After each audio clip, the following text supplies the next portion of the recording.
ಸದಸ್ಯತಾ ಅಭಿಯಾನ ತಮಗೆಲ್ಲ ಗೊತ್ತಿದೆ. ಈಗಾಗಲೇ ಮಾನ್ಯ ಪ್ರಧಾನಮಂತ್ರಿಗಳು 3ನೇ ತಾರೀಕು ಇಡೀ ದೇಶವ್ಯಾಪಿ ಇದಕ್ಕೆ ಚಾಲನೆಯನ್ನು ಕೊಟ್ಟಿದ್ದಾರೆ.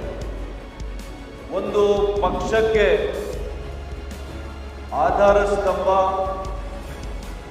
ಒಂದು ಚುನಾವಣೆ ಗೆಲ್ಲಬೇಕು ಅಂತಂದ್ರೆ ಅದಕ್ಕೆ ಆಧಾರ ಯಾರು ಅಂತಂದ್ರೆ ಆ ಪಕ್ಷದ ಸಕ್ರಿಯ ಕಾರ್ಯಕರ್ತ ಬಂಧು. ನಮ್ಮ ಭಾರತೀಯ ಜನತಾ ಪಕ್ಷ ಇಡೀ ವಿಶ್ವದಲ್ಲಿ ಅತಿ ದೊಡ್ಡ ರಾಜಕೀಯ ಪಕ್ಷ ಅಂತ ನಾವೆಲ್ಲ ಕೂಡ ಹೆಮ್ಮೆಯಿಂದ ಹೇಳ್ಕೋಬೇಕಾಗ್ತದೆ. ನಾನಿವತ್ತು ನಮ್ಮ ಕಾರ್ಯಕರ್ತ ಬಂಧುಗಳಿಗೆ, ನಮ್ಮ ಮುಖಂಡರುಗಳಿಗೆ ಕರೆಯನ್ನು ಕೊಡ್ತೇನೆ.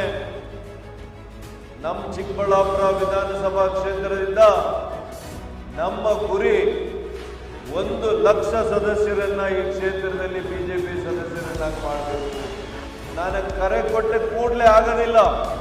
ಅದು ನನ್ನ ನಿರೀಕ್ಷೆ, ನನ್ನ ಆಸೆ, ನನ್ನ ಗುರಿ ಮುಟ್ಟಬೇಕು ಅಂತಂದ್ರೆ ಇಲ್ಲಿ ಕುಳಿತಿರ್ತಕ್ಕಂಥ ಪ್ರತಿಯೊಬ್ಬ ಸದಸ್ಯರು, ಪ್ರತಿಯೊಬ್ಬ ಕಾರ್ಯಕರ್ತ ಬಂಧುಗಳು ಕೂಡ ನೀವು ಇದನ್ನ ಒಂದು ಕಿಚ್ಚಿನಿಂದ ಒಂದು ಗುರಿಯನ್ನ ಹಾಕಿಕೊಂಡು ಈ ಕ್ಷೇತ್ರದಲ್ಲಿ 1,00,000 ಸದಸ್ಯರನ್ನ ಮಾಡ್ತೇವೆ ಅಂತೇಳಿ ತಾವೆಲ್ಲ ಕೂಡ ಪಣ ತೊಟ್ಟಿದ್ರೆ 100ಕ್ಕೆ 100 ಸಾಧ್ಯ ಆಗ್ತದೆ.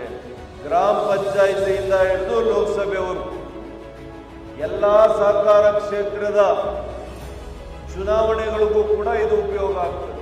ಹೀಗೆ ನಮ್ಮ ಪಕ್ಷವನ್ನ ಗಟ್ಟಿಯಾಗಿ ನಾವು ಕಟ್ಟಬೇಕು ಅಂತಂದ್ರೆ ಅದು ಒಂದೇ ಮಾರ್ಗ, ಸದಸ್ಯರ ನೋಂದಣಿಯನ್ನ ನಾವು ಮಾಡಬೇಕು.